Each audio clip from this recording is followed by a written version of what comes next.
Just in case you've missed it, over the last 5 days, I put out 5 different faction reviews, one for each of the factions in DC Dual Force. Each of those videos are around 40 minutes long. So over the course of 5 days, I put out 215 minutes of card review videos, but I somehow am still not done. In the first faction video, I managed to miss 10 energy faction cards. All of them are actions. I believe this is because the first time that the card database went live, it didn't actually include these actions. Alternatively, I just missed them the first time that it went live. In which case, my bad. But how I missed them isn't particularly important. All you need to know is that I missed them. Let's jump straight into the review of the energy cards that I missed. Unlike in my other reviews, we're not going to go in order of cost. We're just going to focus on alphabetical order because that's the way I have them saved on my computer. Let's take a look at Hellblaze. Hellblaze is a golden card with the effect deal 3 damage to each enemy character. So it's kind of like a board clear. It's nice that it targets enemy characters. We'll see a card later on here that affects all characters. So there's a nice distinction there. And then obviously there's Earthquake as well, also in the energy faction, that also deals 3 damage, but that one does 3 damage to all characters. This one just does 3 damage to enemy characters. You can combo this with firepower cards to try and get this even higher than 3 damage. You can get this up to like 5 damage as long as you get off 2 firepower effects, which isn't too unreasonable. Yeah, it just seems like a solid board cleared card. The only problem is it's a gold card. So gold cards are very expensive. Even when you have access to the most number of resources you're allowed, you'll only be able to play 1 golden card a turn. Maybe that's okay. It just depends what the rest of your deck looks like. But assuming you can incorporate this into your deck, it seems like a solid removal tool,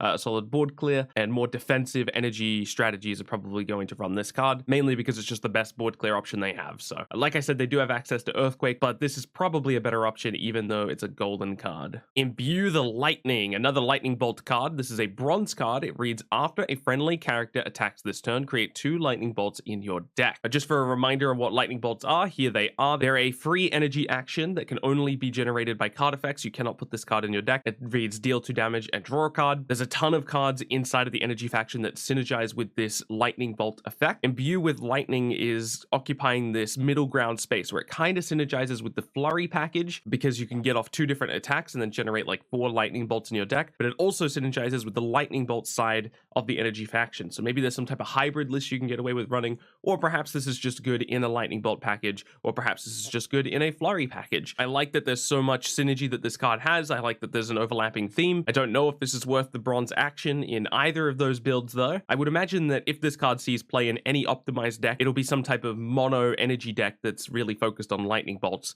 and then happens to splash in some flurry effects because they need to put 40 energy cards in their deck. Lightning Arc is a silver card. It reads deal 2 damage to an enemy character and 1 to each adjacent character. I mean, obviously it's really good in certain matchups, but I think it's going to fall flat in the vast majority of matchups. Obviously there's some ideal situations like the opponent has a bunch of 1 power cards, or sorry, 1 defense cards, and Lightning Arc just completely clears up the board for a silver action. But my instinct is that it's going to fall flat a lot of the time. Obviously it also has synergy with firepower though. That's worth keeping in mind. There are a handful of firepower effects inside of the energy faction, and of course there's tons of firepower effects throughout the game. So if you're already running firepower, Lightning Arc is obviously significantly more appealing than it otherwise would be. Living Lightning. This is an interesting card. It is a golden card. It reads deal 5 damage to 2 enemy characters. I had to re-record this segment because the first time I recorded this segment, I interpreted this card incorrectly. I interpreted it as deal 5 damage to 2 random characters, but it's actually just deal 5 damage to 2 characters. So there's no randomness to this card. You can just choose which 2 characters you want this 5 damage to go to. Based on the wording here, I assume that you can't select the same card, so this can't be like deal 10, for example. It's nice that this is affected by firepower though. So if you have a firepower card in play, you kind of get double the value when you use Living Lightning, because obviously it is 2 different instances of the damage happening. So if you apply firepower to this card, you deal 6 damage twice, so you kind of get like 2 damage out of the firepower. Problem is, it's a gold card, man. Gold cards are so expensive compared to like silver or bronze. There's just such a big jump in gold because you can only ever have 1 gold resource a turn. The viability of this card really comes down to what the other 38 cards in your deck are, or the other 39 cards of your deck if you're only going to run 1 copy of this. If you really pin me down and you had to say, do I think this card is good or bad? I'm going to lean towards good, but it's a very hesitant good. Like, I could totally see this card flopping. Power Surge. Man, I wish I covered this in my first video. Power Surge is a bronze card and it reads, give a friendly character +3 attack this turn. Obviously, this has insane synergy with the Flash, who has Flurry built into his leader ability. So you give this to the Flash, you activate his leader ability, and now all of a sudden he's dealing 10 damage with a single activation. If you can use this 2 times on the Flash, you're getting him up to 8 attack, which means he's dealing 16 damage. There are, of course, other ways to give your leader attack value. So you can start doing some crazy damage with the Flash, and Power Surge contributes to that game plan. It's also worth noting that it's just a decent buff card. You do not have to play this on the Flash, but obviously it has insane potential with the Flash. I love how flexible this card is, and I love that it contributes to a potential crazy wombo combo for the Flash. Shockwave is just a free card, so you don't have to spend any resources on this card, and it reads, deal 1 damage to all characters. That includes yours and the opponent's. Includes your leaders, your recruits, it hits everything. Probably only run this in the same types of deck that want to run Cosmic Staff. It's also a potential meta counter, like if there's a lot of really aggressive decks that play a lot of recruits. A Shockwave can help you clear up those board states, especially in combinations with cards like, oh god, what was the lightning one called? We just went over it. Lightning Arc. So maybe those 2 cards belong in the same deck. I don't think you can just throw this into a deck just because. I think it needs to either be responding to the meta, or you need to be building around it specifically with like firepower effects or something. You need to have some reason to be playing this card. It is worth mentioning that the card combos well with cards like Firestorm that encourage you to play multiple cards per turn. I don't think Shockwave is worth running specifically because you're running Firestorm, because I think there's better options for you, but like there's an idea there. 6 Blessings. I love this card concept. So 6 Blessing is a gold card. It reads, give the top recruit in your deck +1/+1, guard, evade, aura, speed, and flurry. That is a lot of keywords. I think the most important ones here are speed and flurry. Actually, the evade and aura are also pretty important because it probably means you get like double value out of this card eventually. But anyway, the point is there's a lot of interesting build ideas you can take with this card.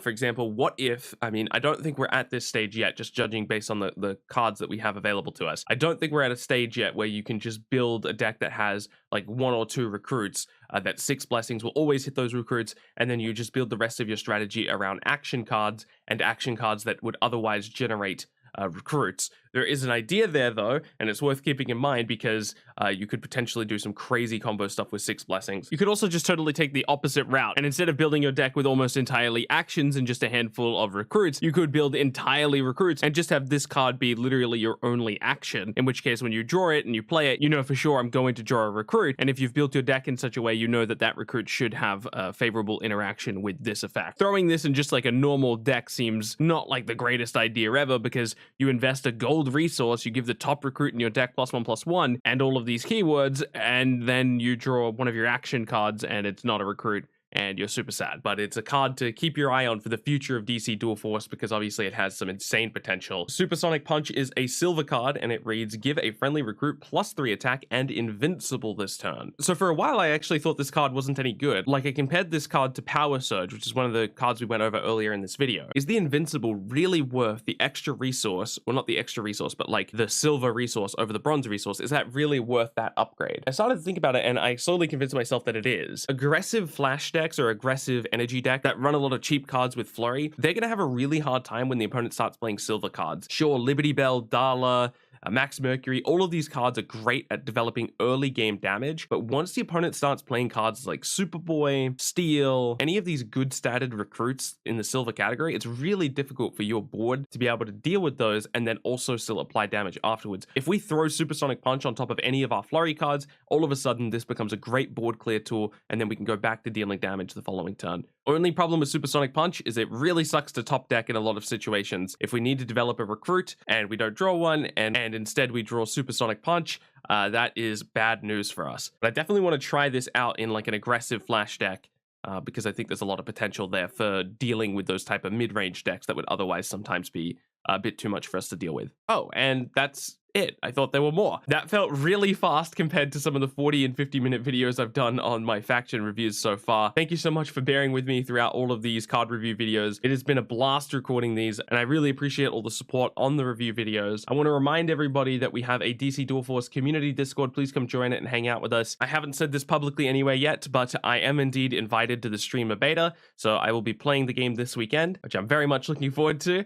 and I will be showing off as much gameplay as possible. I'll be putting out plenty of DC Dual Force videos between now and then obviously plenty after as well. I appreciate you being here. Keep being awesome, and I'll catch you in the next one.